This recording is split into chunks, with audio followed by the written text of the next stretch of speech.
The Great Hall of the Galactic Council stretched like a metal canyon, filled with the voices of 1,000 different species. Ambassador Nari stood at the center platform, her blue skin pale with worry.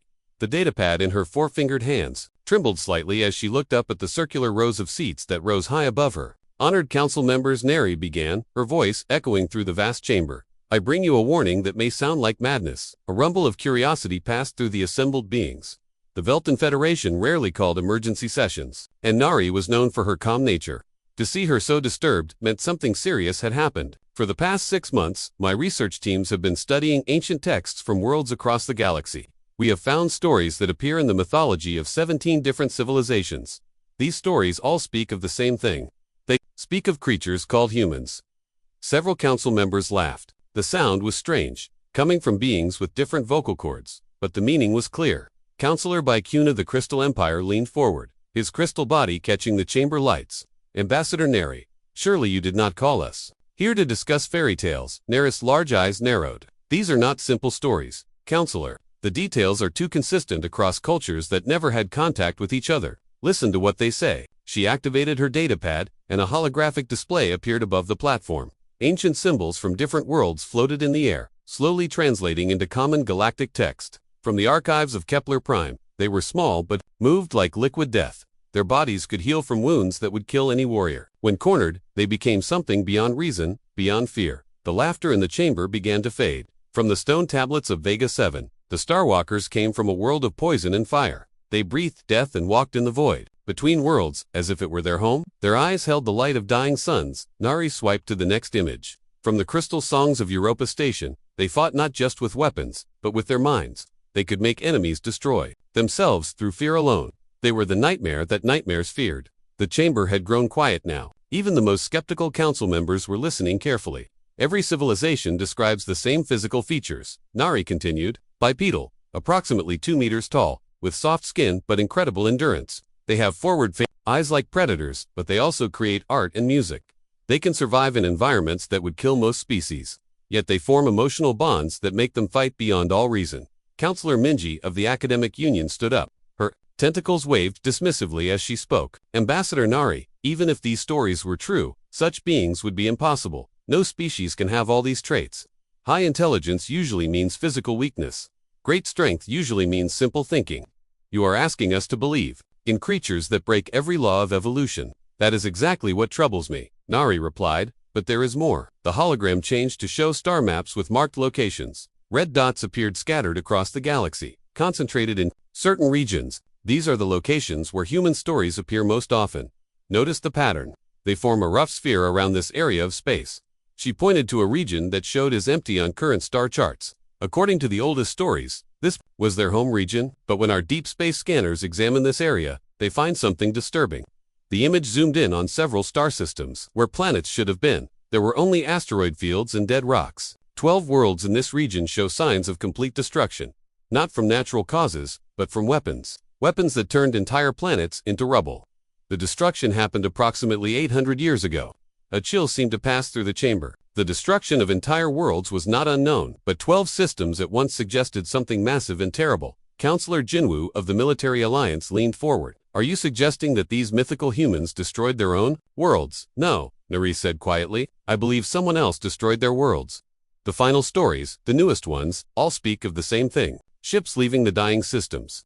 Ships full of survivors fleeing into deep space. Ships that were never seen again. The silence that followed was heavy with implication. If the stories were true, if humans were real, then somewhere in the galaxy there might be survivors. Survivors who had watched their entire civilization burn.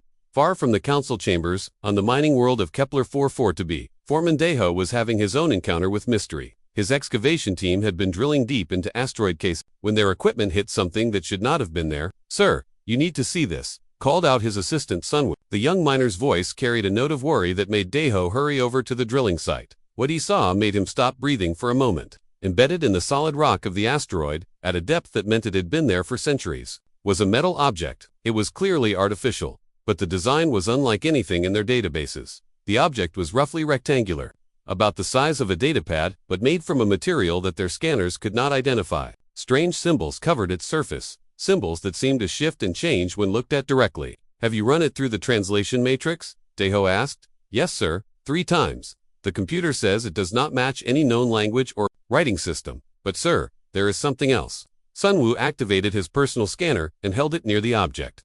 The device immediately began displaying readings that made no sense. The material is showing energy signatures, but it is not powered by anything we can detect. And sir, the symbols, when I stare at them too long, I start to understand them. Not the meaning, but the feeling behind them. Daeho felt a chill run down his spine. What kind of feeling? Anger, sir, and sadness, and something else. Something that feels like a promise. Before Daeho could respond, his communication device buzzed with an urgent message from the surface. The message was brief but disturbing. More objects found. Dozens of them, all buried at the same depth. All showing the same energy signatures. Request immediate consultation with xenarchaeology experts. As Daeho stared at the mysterious object, he felt as if something was staring back at him. The symbols on its surface seemed to pulse with a rhythm that reminded him of a heartbeat. A slow, patient heartbeat, as if something was waiting. Back in the council chambers, Ambassador Nari was concluding her presentation. I know this sounds impossible. I know the evidence is mostly stories and myths, but I believe we are missing something important. These stories exist for a reason. They are too detailed, too consistent, too widespread to be simple fiction. She paused, her large eyes scanning the assembled beings. If humans are real, if they survived the destruction of their worlds, then they have been out there in the darkness for 800 years. 800 years to grow angry. 800 years to plan. 800 years to become something even more dangerous than the myths describe. Counselor Mingi stood again, her tentacles waving in agitation. Even if we accept your theory, what would you have us do? Search every empty system in the galaxy. Prepare for war against beings that might not even exist. I would have us remember, Nari said quietly, that in every story, in every myth, in every legend, the humans had one trait that appeared more often than any other. They never forgot those who wronged them, and they never forgave. The chamber fell silent as the implications sank in. In the darkness between the stars, something might be waiting. Something that remembered the burning of worlds and the death of civilizations, something that had been planning its return for 8 centuries. As the council members filed out, still debating and arguing, none of them noticed the small anomaly on their deep space sensors. A blip that appeared for just a moment in the void between systems. A blip that suggested something very large was moving through the darkness, heading toward inhabited space. The myths were about to become reality. And reality was going to be far more terrifying than any story ever told. Captain Junho had been exploring deep space for 15 years, but he had never seen anything like the ship that now filled his view screen. The vessel was massive, easily 10 times the size of his exploration ship Bright Morning. Its hull was dark metal that seemed to absorb light rather than reflect it, and its design was unlike anything in the galactic databases. Run another scan, Junho ordered his science officer. I want to know everything about that ship. Lieutenant Soyen worked at her console, her 6 arms moving quickly across the controls. As a member of the arachnid species, she was perfectly suited for complex technical work, but the readings she was getting made no sense. Captain, this is impossible, she said, her voice filled with confusion. The ship has been drifting for over 800 years, according to the metal decay patterns, but sections of it are still showing life support activity. Junho leaned forward in his command chair. 800 years was exactly the time frame that Ambassador Nari had mentioned in her report about the human myths. The report that most of the galaxy had dismissed as fantasy. Any response to our communication attempts? None, sir. But Captain, there is something else. The ship's size suggests it was designed to carry thousands of beings. If even a fraction of them are still alive after all this time, double quotes Junho did not need her to finish the sentence. A ship that could keep its crew alive for 8 centuries represented technology far beyond anything the current galactic civilizations possessed. Sir, interrupted Security Chief Yunwoo from his station. I am reading weapon signatures throughout that ship. Lots of them. Some I recognize, but others are completely unknown. Junho studied the massive vessel on his screen. Every instinct told him to maintain distance and call for backup. But if there were survivors aboard that ship, they might need help. And if those survivors were the mythical humans that everyone was talking about, first contact could change the galaxy forever. Prepare a boarding shuttle, he decided. Small team only. Soyen, Hunwoo, and myself. Sir, regulations require that we report any discovery of this magnitude to Fleet Command before boarding, Hunwoo pointed out. And by the time Fleet Command argues about what to do, anyone still alive on that ship might be dead, Junho replied. We are explorers first, soldiers second. If there are survivors, they have waited 800 years for rescue. I will not make them wait longer. An hour later, the 3 officers approached the alien ship in their small shuttle. Up close, the vessel was even more impressive. Its hull showed signs of incredible journey through space, marked by impacts from asteroids and radiation damage. from stars, but the metal itself was still intact, suggesting materials science far beyond current galactic standards. Their Soyan pointed to a section of the hull where faint lights could be seen through transparent panels. Life support is definitely active in that area. They found a docking port that seemed designed for smaller ships.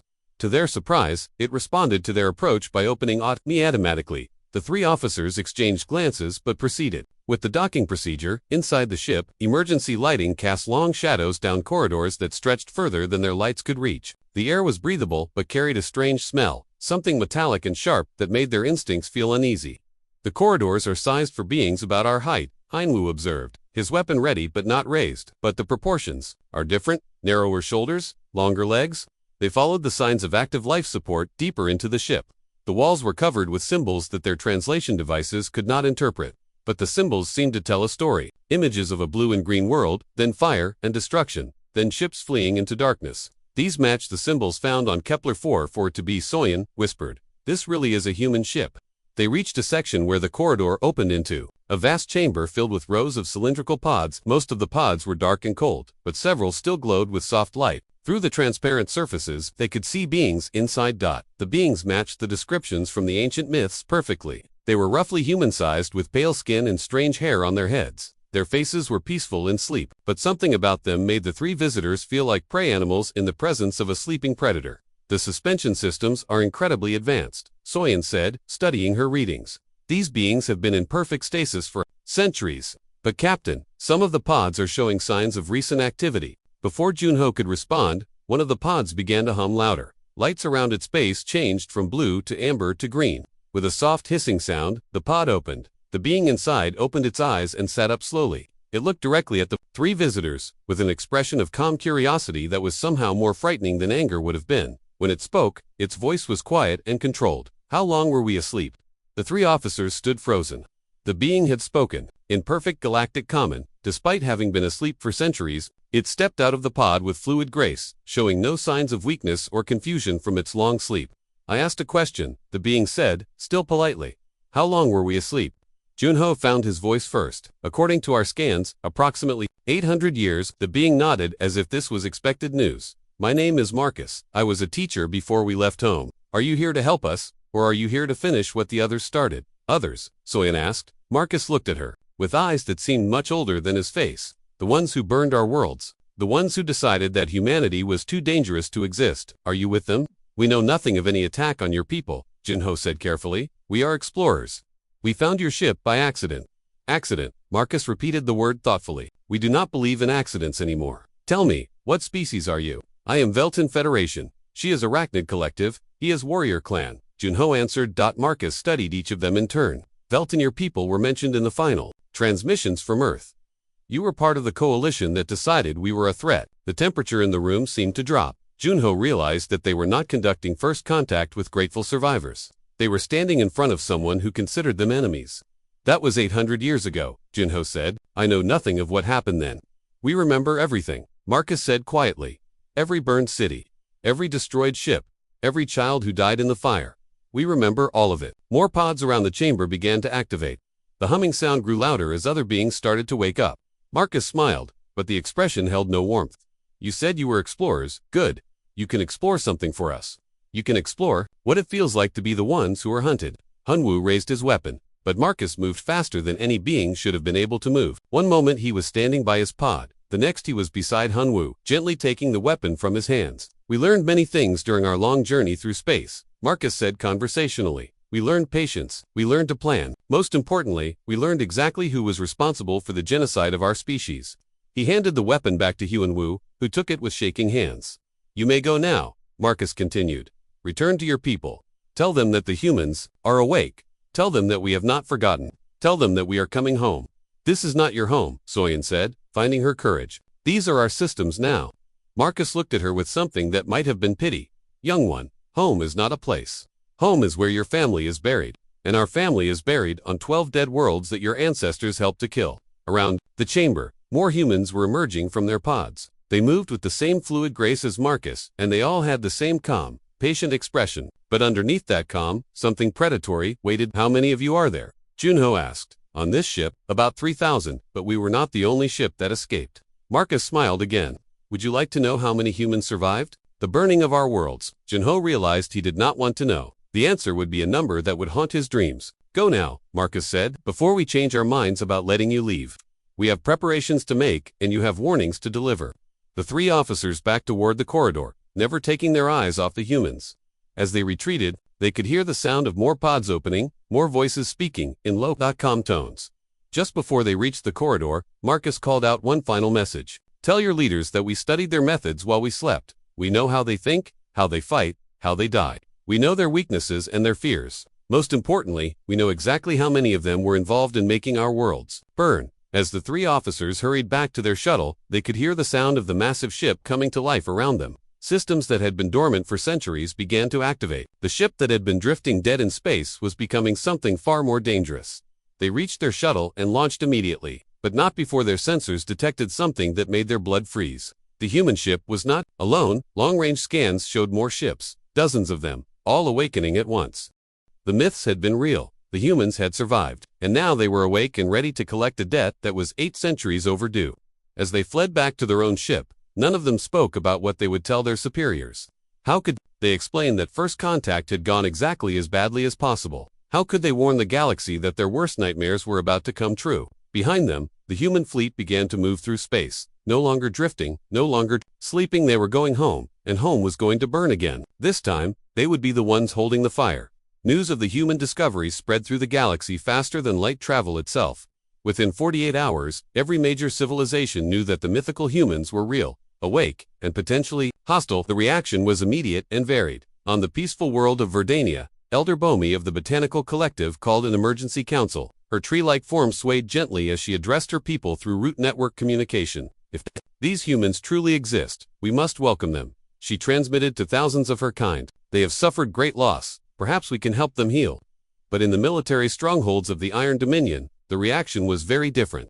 Admiral Taiyun stood in his command center, studying the reports from Captain Junho's encounter. His scarred face showed no emotion, but his mind was already planning. Colonel Ji-wan, he called to his second-in-command, assemble the Third Fleet. If these humans are as dangerous as the old stories claim, we need to capture them before they become a threat. Colonel Ji-wan, a veteran of dozens of conquests campaigns, studied the tactical data. Sir, the reports suggest they have advanced technology. Perhaps we should approach with caution.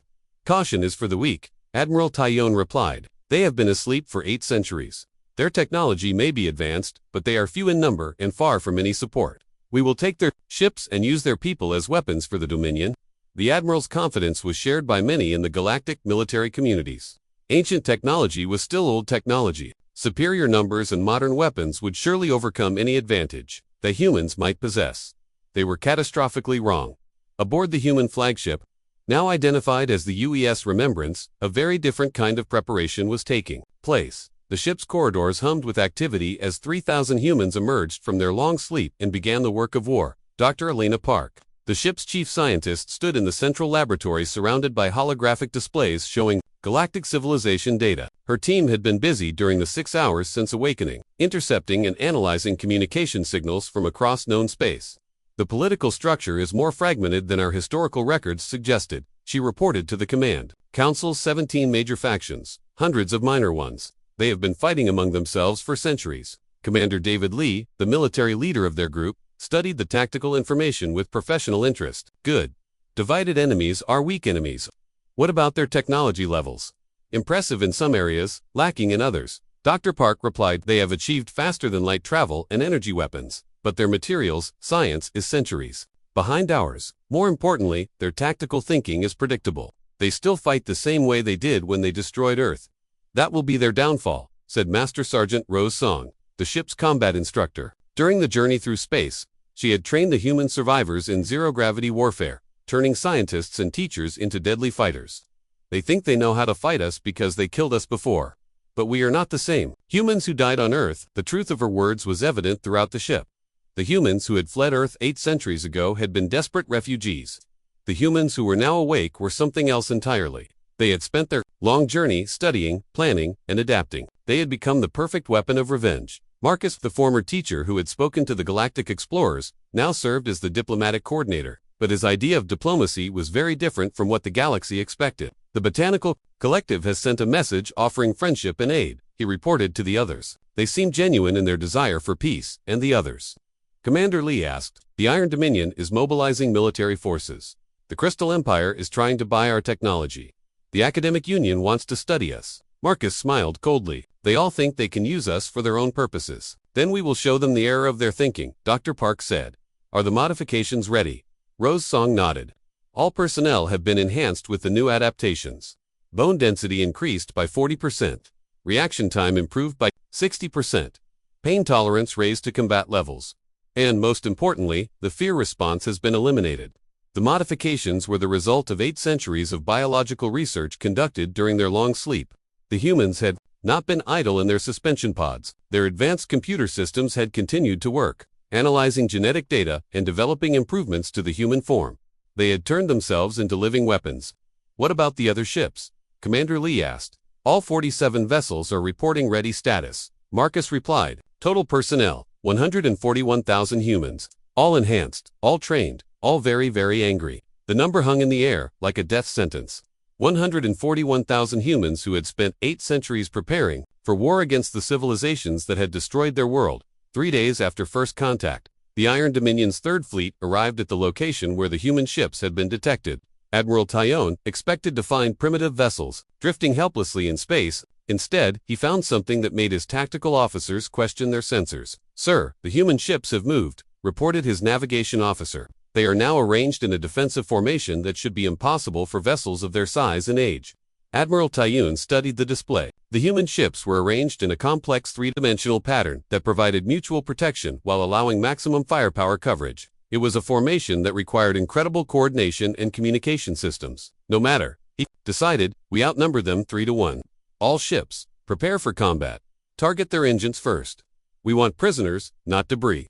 The attack began with a coordinated missile barrage designed to disable the human ships without destroying them. 2,000 missiles streaked through space toward the human fleet. Not a single missile reached its target. The human ships moved like living things, flowing through space in patterns that seemed to defy physics. Their defensive systems were unlike anything in the galactic databases: energy weapons that turned incoming missiles into harmless light, gravitational fields that bent projectiles away from their targets. And strangest of all, the ships seemed to anticipate attacks before they were launched. "How are they doing this?" Colonel Jiwon asked in amazement. His answer came in the form of a communication from the human flagship. Marcus appeared on their main screen, still wearing the same calm expression from their first meeting. "Admiral Taeon of the Iron Dominion," Marcus said politely.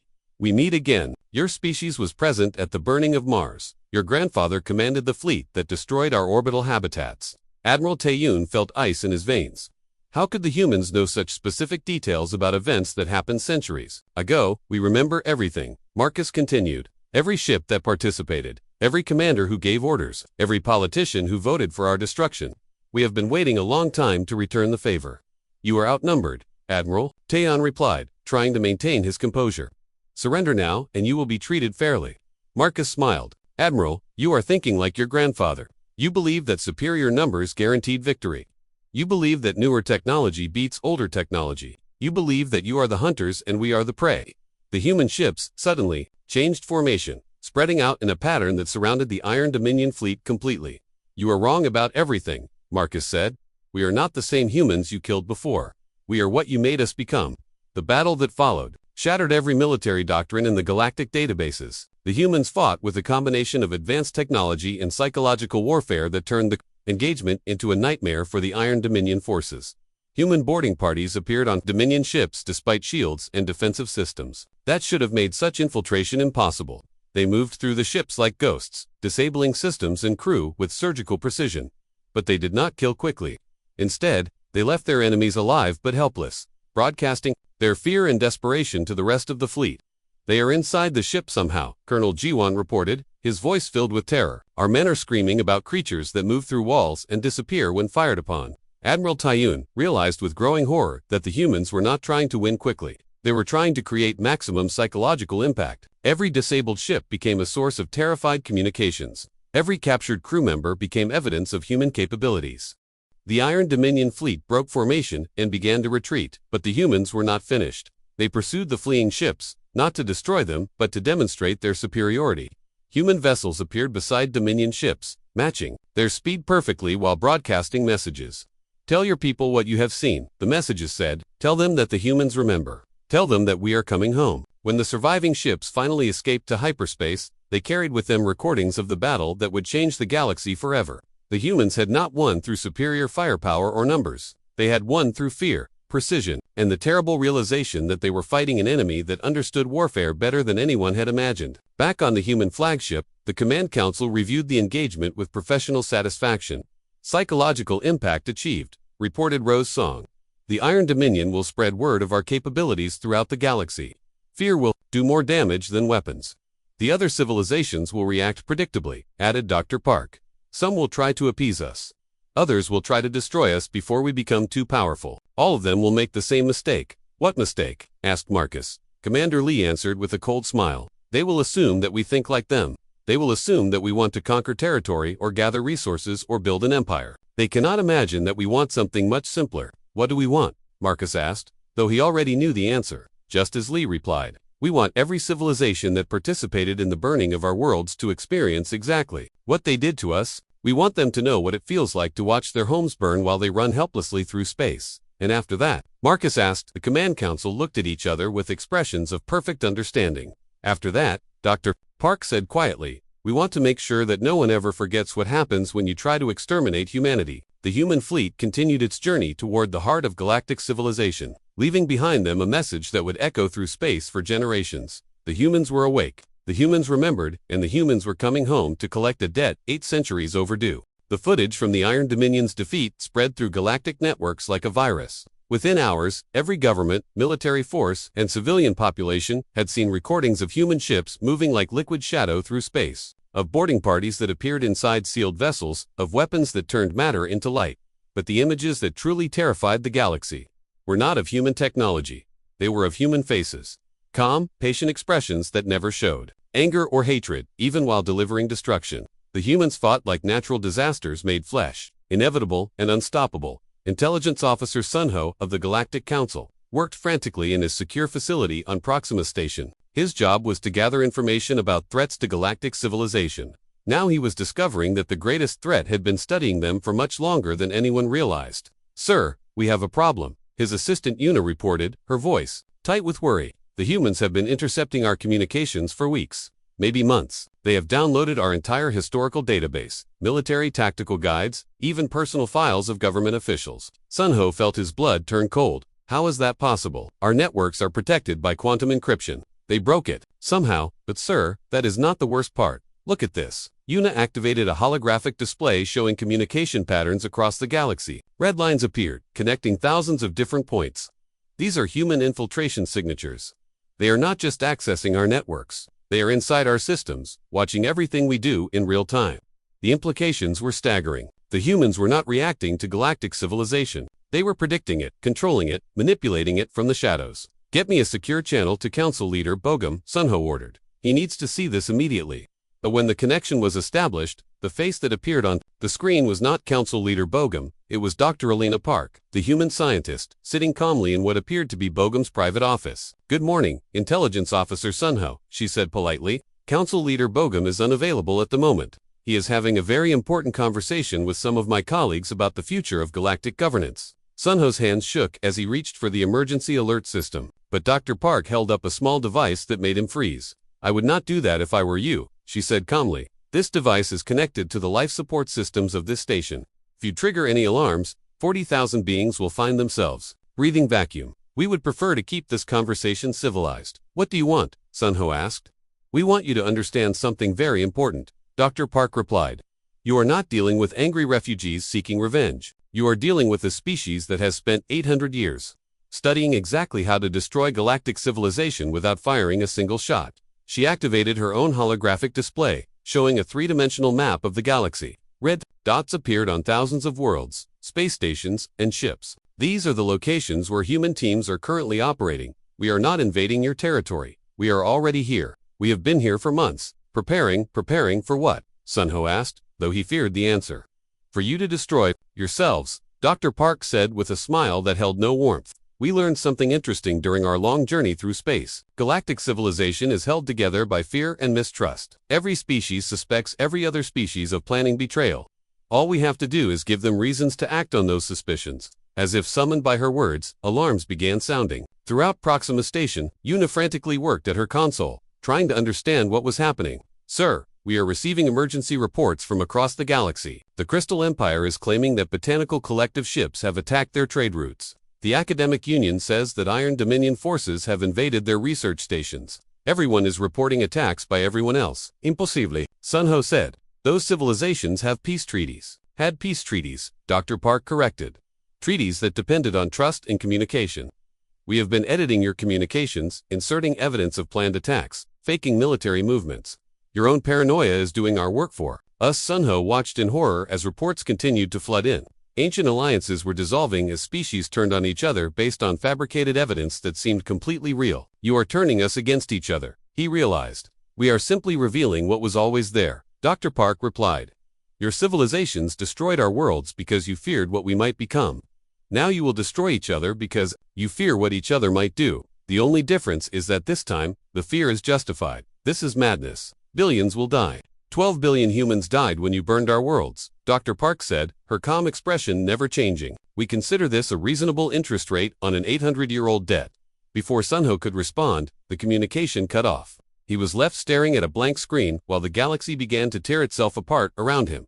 On the bridge of the UES Remembrance, Commander David Lee watched the chaos unfold with professional satisfaction. Dozens of human infiltration teams were executing coordinated operations across the galaxy, each one designed to create maximum confusion and mistrust. Team 7 has successfully convinced the warrior clans that the Academic Union is developing weapons to enslave soldier castes, reported Marcus from his communication station.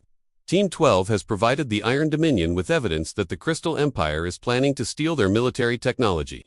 And Team 15 has given the Botanical Collective proof that other species are planning to burn their forest worlds, added Rosesong. They are mobilizing their defensive spores, which the others will interpret as a biological weapon attack. Commander Lee nodded with satisfaction. The humans were not winning through superior firepower.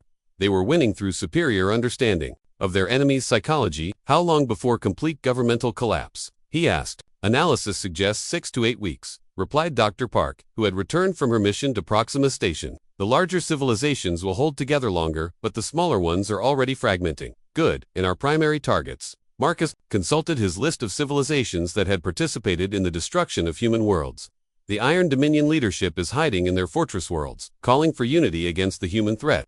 The Crystal Empire has gone into complete isolation, trusting no one. The Academic Union is trying to negotiate with us directly, and the Velton Federation, Ambassador Nari, has requested a personal meeting. She claims to have information about who really ordered the attack on our worlds. Commander Lee considered this.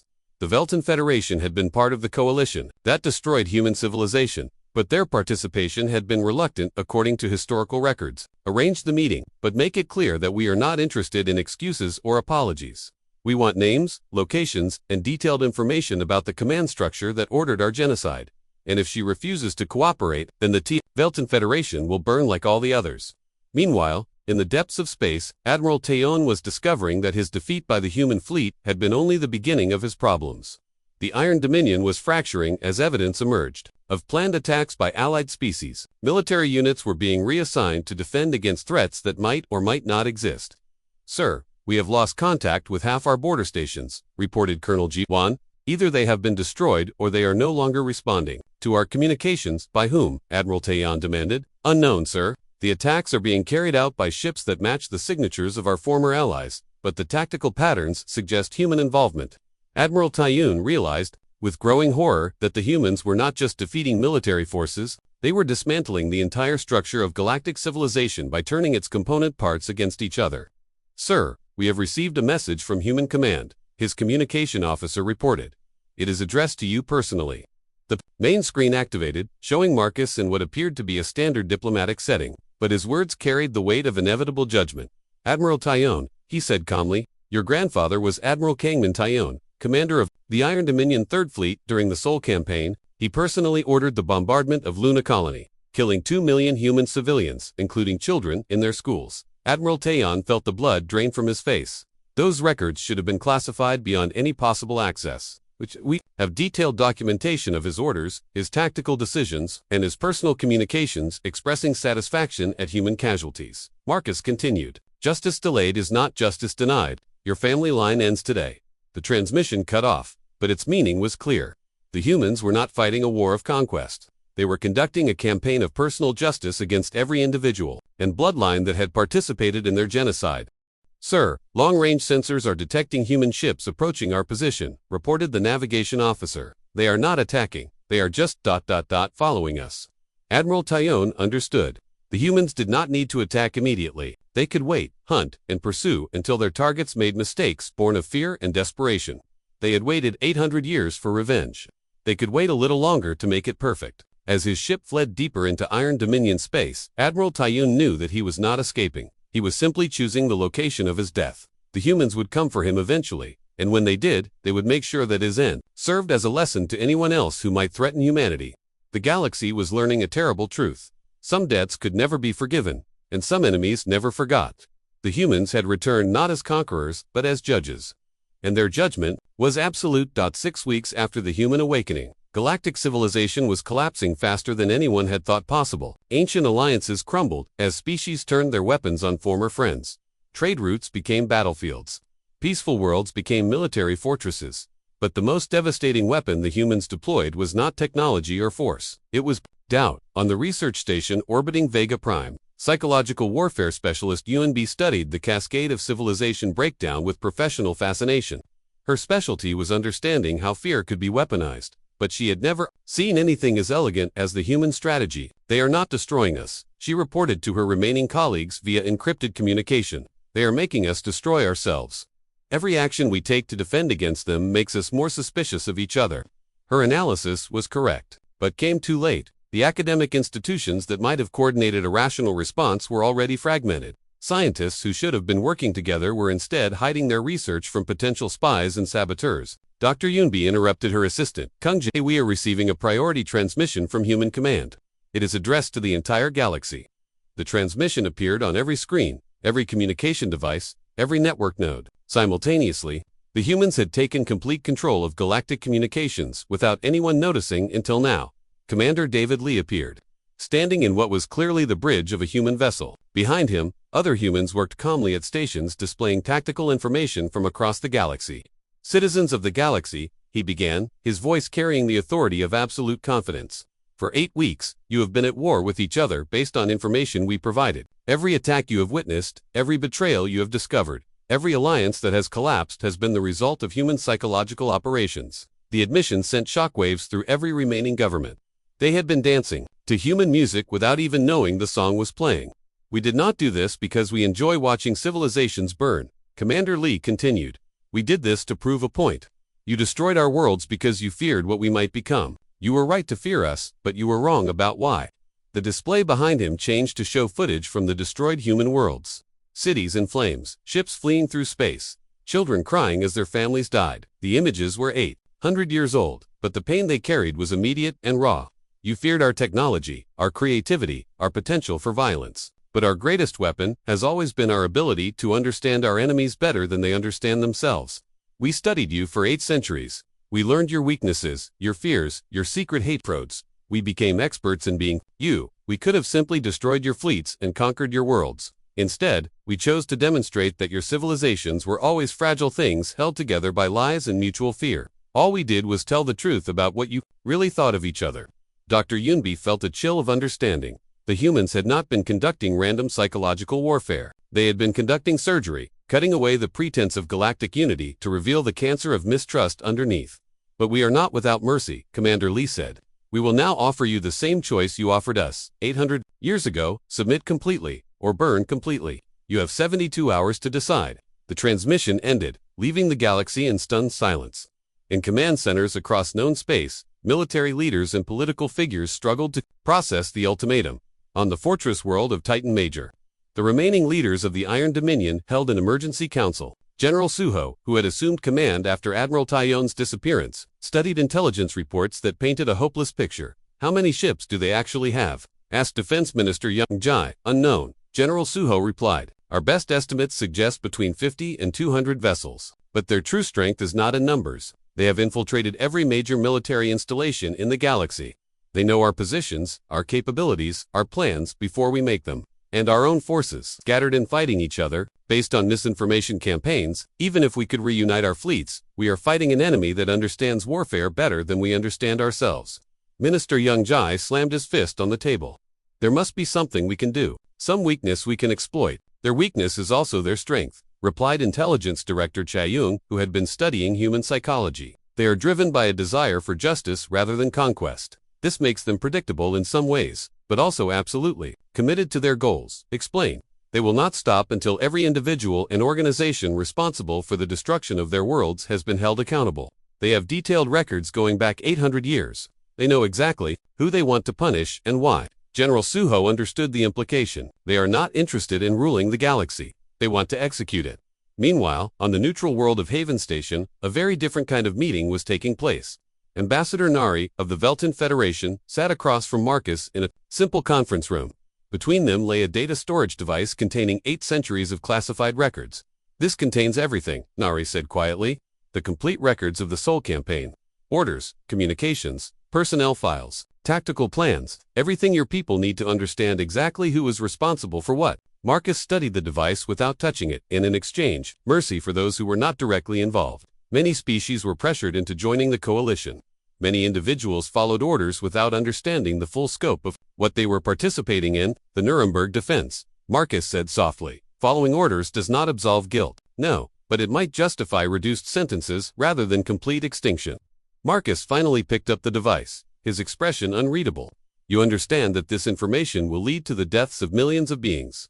Every name in these files represents someone who will be held accountable. I understand, but I also understand that without this gesture of cooperation, your people will hold entire species accountable for the actions of their leaders. This way, justice can be precise rather than absolute. You are gambling that human mercy exists. I am hoping that human justice is more sophisticated than human vengeance. Marcus was quiet for a long moment. Ambassador Nari, your people were part of the coalition that destroyed our worlds. Why are you helping us now? Because I have studied your species since the first myths appeared in our databases. Humans are capable of incredible cruelty, but also incredible wisdom. The choice of which path you take will define not just your future, but the future of every surviving species in this galaxy. And if we choose cruelty, then the galaxy becomes a graveyard, and humanity becomes the only species left to mourn it. Marcus stood and walked to the window, looking out at the stars where human ships waited like patient predators. 800 years ago, your civilizations made a choice to eliminate humanity because we were too dangerous to coexist with. You were wrong about our intentions, but you were right about our capabilities. We are exactly as dangerous as you feared. He turned back to face Ambassador Nari. The difference is that now we know we are dangerous. The question is whether we choose to be dangerous to our enemies or dangerous to everyone. What will determine that choice? The same thing that determined your ancestors' choice to destroy our worlds. Fear. If the galaxy continues to treat us as monsters, we will become monsters. If you treat us as judges, we will render judgment. If you treat us as potential allies, you might become allies. Marcus smiled, but the expression held no warmth. Ambassador, we are no longer capable of trust. Too much has been taken from us, but we are capable of fairness, and we are capable of keeping our word. If your people can accept living in a galaxy where humanity has the final say in matters of justice, then there might be a future for all of us. And if we cannot accept that, then there will be a future only for us. As Ambassador Nari prepared to return to her people with humanity's terms, she understood that the galaxy faced a simple choice: accept human dominance or face human wrath. There were no other options. The age of galactic democracy was over. The age of human judgment had begun. In the depths of space, the human fleets continued their patient advance toward the heart of galactic civilization. They were no longer refugees fleeing destruction. They were the inevitable consequence of choices made 8 centuries ago. The galaxy was about to learn that some debts could never be forgotten, and some enemies never forgave. Humanity had returned home, and home would never be the same. 1 year after the human awakening, the galaxy was unrecognizable from what it had been before. The great civilizations that had once ruled space were gone, replaced by smaller territories governed under human oversight. The age of galactic democracy had ended, not with conquest, but with surrender. President Sarah Chen stood in the central chamber of what had once been the Galactic Council building. The circular rows of seats that had once held representatives from 1,000 species now held far fewer beings. Many seats remained empty, their former occupants having chosen extinction over submission. The integration process continues ahead of schedule, reported Administrator Marcus, who had traded his role as diplomatic coordinator for that of territorial governor. The surviving civilizations have accepted the new governmental structure. Resistance movements have been eliminated or absorbed. President Chen nodded as she reviewed reports from across known space. The human solution to galactic governance was elegantly simple. Each species could maintain internal autonomy as long as they accepted human authority in all matters of interspecies conflict, military development, and territorial expansion. What about the botanical collective? She asked. They have adapted well to the new order, Marcus replied. Elder Bomi has become quite effective at convincing other plant-based species to accept human protection rather than human judgment. And the Iron Dominion, Admiral Taiyun was executed 6 months ago, along with his entire command structure. The remaining military forces have been integrated into our security apparatus under human command. They make excellent enforcers. When properly motivated, President Chen walked to the great window that looked out over the capital city. Ships from dozens of species moved through carefully regulated traffic patterns, all monitored by human systems. The chaos and war that had consumed the galaxy during the first months of human return had been replaced by a peace enforced through absolute authority. Sometimes I wonder if we have become the very thing we once feared, she said quietly. Marcus joined her at the window. We have become what we needed to become to survive.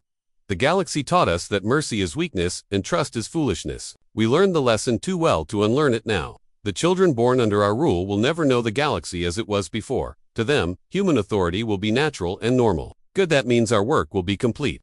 On the research station that had once been the academic union's primary facility, historian Minji worked in archives that now served a very different purpose. Instead of studying ancient civilizations, she was documenting the end of the galactic age and the beginning of the human era. Her current project was a comprehensive analysis of how humanity had achieved total dominance without ever fielding more than 200 ships or directly controlling more than 50 worlds. The answer lay in understanding the difference between conquest and evolution. The humans did not conquer the galaxy, she dictated to her recording system. They evolved it. They identified the systemic weaknesses in galactic civilization and exploited them until the old order collapsed under its own contradictions. Her research had revealed the elegance of the human strategy. Instead of trying to defeat thousands of species through military force, they had simply made it impossible for those species to cooperate with each other. Once trust was destroyed, galactic civilization became a collection of isolated groups that could be handled individually. The truly remarkable aspect of human success, she continued, was their ability to turn their greatest vulnerability into their greatest strength. Being outnumbered forced them to become psychologists, strategists, and masters of information warfare. Their survival depended on understanding their enemies better than those enemies understood themselves. A soft chime indicated that she had a visitor. Dr. Alina Park entered the archive chamber, carrying the easy authority of someone who held real power in the new order. Historian Mingi, I trust your work is progressing well. Yes, Administrator Park, the documentation of the transition period is nearly complete. Excellent. That documentation will be essential for the education of future generations. They must understand how the old galaxy failed so they can avoid repeating its mistakes. Mingi saved her work and turned to face the human administrator. Dr. Park, may I ask you a question that has been troubling me? Of course, did humanity plan this outcome from the beginning? Was the total reorganization of galactic civilization always your goal? Dr. Park was quiet for a moment, considering her response. Historian Minji, when we first awakened from our long sleep, we had only one goal: justice for the destruction of our worlds. We wanted to punish those responsible and ensure that such genocide could never happen again. But that goal evolved. It evolved because we discovered that the problem was larger than we had realized. The civilizations that destroyed our worlds did so not out of specific hatred for humanity, but because they feared any species that might challenge their dominance. Genocide was their default solution to the problem of potential competition. Dr. Park walked to a display showing the current political map of the galaxy. We realized that achieving justice for humanity would require changing the fundamental nature of galactic civilization. We could not simply punish the guilty and leave the system that created them intact. So you remade the entire galaxy. We guided the galaxy in remaking itself. Every choice that led to the current order was made by galactic leaders based on information we provided. We simply ensured that they had accurate information about the consequences of their actions. Mingi understood. The humans had not imposed their will through force. They had created conditions where accepting human authority was the rational choice for survival. On the former Iron Dominion world of Titan Major, Captain Junho walked through streets that bore little resemblance to the military fortress they had been a year earlier. The massive weapon installations had been converted to civilian infrastructure. The parade grounds had become parks where children of multiple species played together, under human supervision. As the galactic officer who had made first contact with humanity, Junho had been offered a choice: execution for his role in the Iron Dominion military, or cooperation with the New Order. He had chosen cooperation and had been assigned to oversee the transition of former military personnel to civilian roles.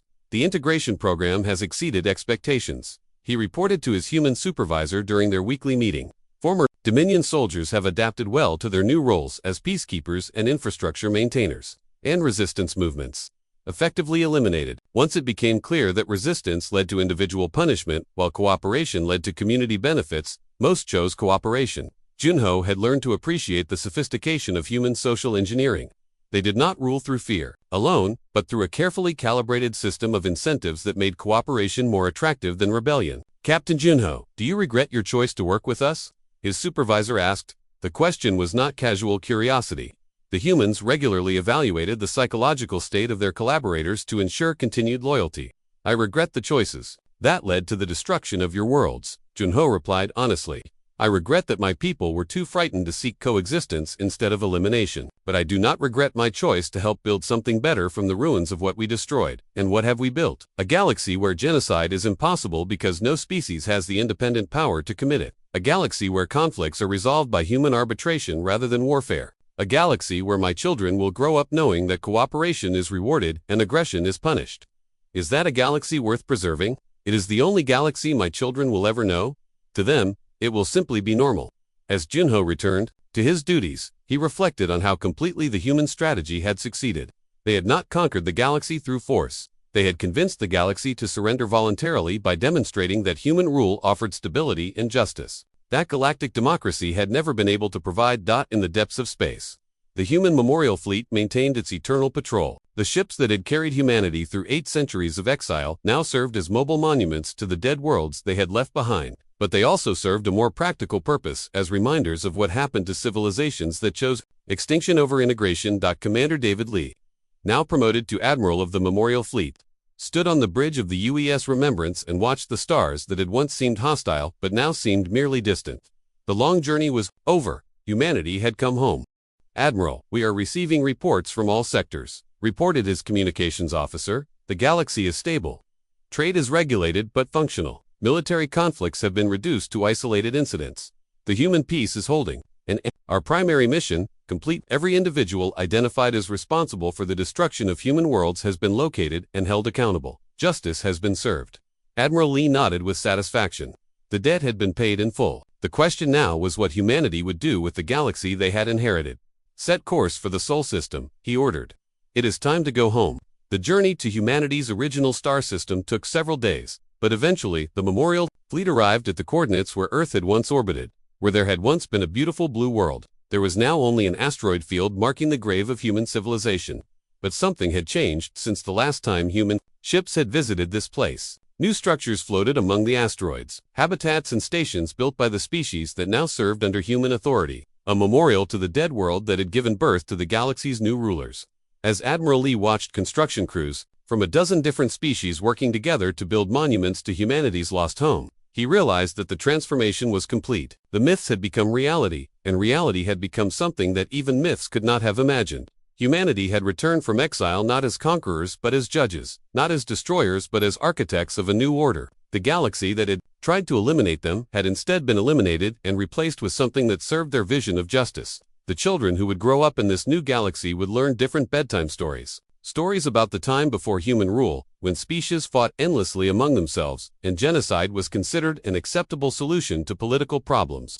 Stories about the chaos and fear that existed before humanity brought order and peace. But most importantly, they would learn the lesson that the old galaxy had failed to understand, that some species were too dangerous to fight, too patient to ignore, and too committed to justice to ever forgive. The age of myths was over. The age of human reality had begun, and that reality would last forever.